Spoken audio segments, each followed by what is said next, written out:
वाटोळ शे वाटोळ ट्रॅक्टर दाखवलेत लोकच नाही अवघड काम.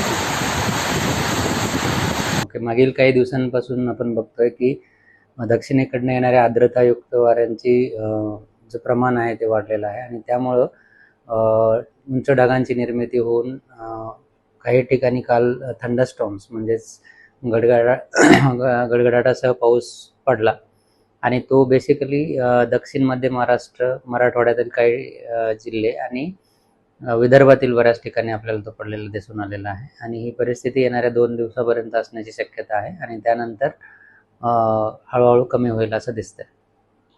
सध्या जर बघायला गेले ते अचानक काही बदल होताना आपल्याला पाहायला मिळतात. बऱ्याच ठिकाणी शेतकऱ्यांच्या कपाशीला असेल किंवा इतर पिकांना असेल अचानकपणे बदलणाऱ्या वातावरणामुळे फटका बसलेला पाहायला मिळतो. हे वातावरण कशामुळे बदलले?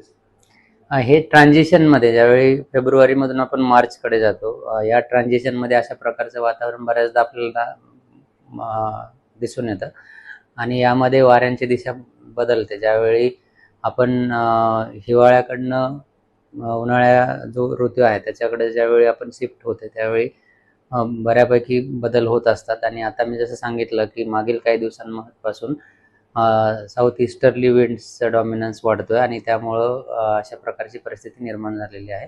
परंतु हे फक्त 1 ते 2 दिवसांसाठीच असणार आहे. त्यानंतर परत पुढचे काही दिवस नॉर्मल तापमान किंवा नॉर्मल वातावरण असण्याची शक्यता आहे. सर, पुण्यासह मध्य महाराष्ट्रात पावसाच्या काही शक्यता वर्तवण्यात आली आहे?